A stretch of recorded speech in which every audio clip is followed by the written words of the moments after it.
Hi everybody, this is Kim Morse and I am going live on my Sailing Happily Ever After page for my Togetherness Tuesday segment. I saw that there were quite a few following me just a little while ago and we didn't have sound, so we do now.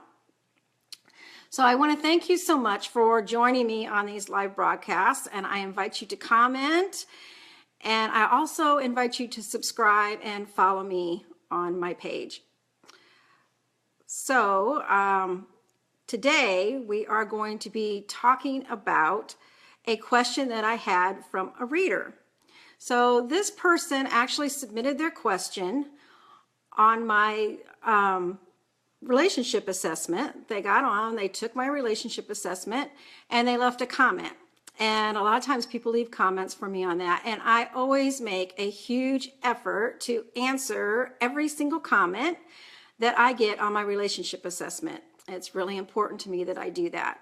So if you want to take the relationship assessment, it's a really cool tool. It will help you to kind of analyze your relationship and see where it is. Hi, Bob. Can you hear me now? So just checking to make sure everybody can hear me because we couldn't hear last time. So anyway, so I got this question from this girl named Monica, and the question that she asked me was, is it okay for the man I am dating to be jealous over old messages to past boyfriends and my guy friends? And she also then went on to say, he also made me delete my Instagram and Snapchat because he can't look at those messages. He only lets me use Facebook because he has my Facebook password. Okay, so I know a bunch of you watching this video right now are just screaming at this video because, hey, you think you know the answer to this question, right? But before I answer her question, I want to dive into something else, and which will kind of help her with this question. So what I want to talk about first is, honey, Monica, you're just dating this man. Okay, you're not in a committed relationship with him. You're not married to him. At least that's what you told me. You said you were dating. And in the dating phase, we want to really be sure that we're having fun, right? Because that's what dating is supposed to be all about. It's for two purposes. It's to have fun and connect with this possible person that could maybe become our lifelong partner that we're going to commitment to. So you want to be having fun, but you also want to be exploring and discovering about the qualities that this person has to make sure that they're a right fit for you. So if you're already having huge issues in this dating stage, you are probably going to have a really wide awakening when it comes to being committed. So you really want to look right now at these issues that you're having. So if you're having trouble with this, you're probably not doing one of really three very important things. And the first thing is that we really want to closely critique our requirements and our needs for what we want in a relationship. And it's really important for married people to do this too, to really be clear about what your needs and your requirements are. Because when you do this, you get a really clear picture of the relationship that you want. And this is really key during the dating phase. The second thing that you want to do is to really take notice of the red flags and balance your heart with your head.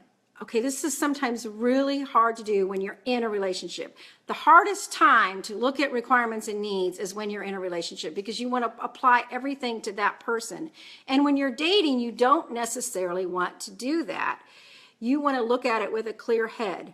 So here you're in a relationship, you're starting to see red flags, but you're not doing anything about it. Why? Because your heart is taking over what your head should be thinking.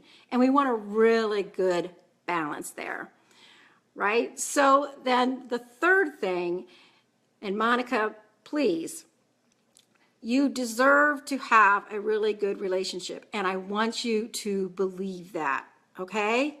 So everyone out there, I want you to say, I believe and I deserve a fantastic, wonderful relationship. And you have to be able to believe that to be able to stand up for your requirements and your needs. You have to be able to believe that to be able to set the boundaries that you need to set in your relationships. And Monica, if you're asking me this question, then you're obviously wondering, you're curious, you don't know. So I would really encourage you to go back, look at what you require and need out of a relationship, balance your head with your heart, and stand up for what you need in your relationship. And if you're having trouble doing this, then that takes me to my fourth point, which is get support, okay? And Monica, I'm not talking about getting support from your girlfriends, okay? Because your girlfriends are going to do one of two things. They're either going to only tell you what they think you want to hear because they don't want to put a wedge between you and your friendship by, telling you something bad or something critical about your boyfriend, right? And the second thing is that they might tell you and you might get mad. So going to your girlfriends, your close friends, is probably not a really good answer. So find someone that can really give you some honest support.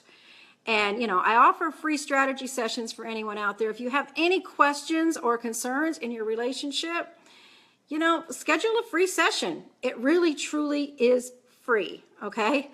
And you can bounce some of these things off of me and we can talk about it and strategize about it. And wherever you get your support, Monica, just make sure that it's somebody that is really going to help you to balance your head with your heart and really help you to come to the right answers. So now we are actually going to go back to your question, Monica. And your question really mainly, the big question here was, is it okay? That's what you were asking me. Is it okay for him to do this? Well, you know what? I don't know that answer because it's not my relationship. It's your relationship. And what might be okay for you might not be okay for me, or what might be okay for me might not be okay for you. You just have to make sure that you're doing all the things above that I mentioned. So you really need to look at that and figure out what it is that you require in your relationship so that you know if it's something that you think is okay. Maybe you don't think it's okay because you have girlfriends telling you that it's not, but you really don't have a problem with it. Or maybe you really do have a problem with it and you're just looking for validation from someone like me to tell you it's okay. I'm not going to do that for you. You have to do that on your own. But I've given you some really key things to think about, and I really hope that you do. So now I'm going to touch a little bit on this subject of the Facebook and the being open and transparent when it comes to the married couples. Now, I believe that if you really want the ultimate relationship, the radical marriage, that we believe in absolute openness, transparency, and honesty. So if Bob would come to me today and say, hey, Kim, can I see your phone? Can I see some text messages that you sent out last week? Now, I'm not going to automatically assume that he's doing it because he's jealous, because we have a really open and transparent relationship, and that pretty much takes care of the trust and the jealousy. I'm going to figure there's something on there that he just wants to see out of curiosity. But it's really important to have that transparency and that openness in a committed relationship. So I'll share anything with him. He'll share anything with me. We have all our passwords to everything, and that is just not an issue. So I don't have to worry about whether he's jealous and he's poking around behind my back. I don't even worry about that. So if you're in a committed relationship and you do worry about that and there is an issue, I would too encourage you to get some support around this and figure out how you can make this work for you. And two, as a married couple, look at your requirements and your needs in a relationship. If you have an issue, it's because there's a need that's not getting met, and we really need to look at that and see what that is. So thank you, everybody, for joining me today. I hope this has been helpful to you. Monica, I hope you see this. I let you know I was going to be on. For some of the other people that joined me, Katie, hi. Well, and my Bob, he's on here too. Thank you very much. So I will be here again next week. really encourage you to join me again, and we will be talking about another topic that deals with relationships and how we want to navigate that. So until then, we'll see you next week. Bye-bye.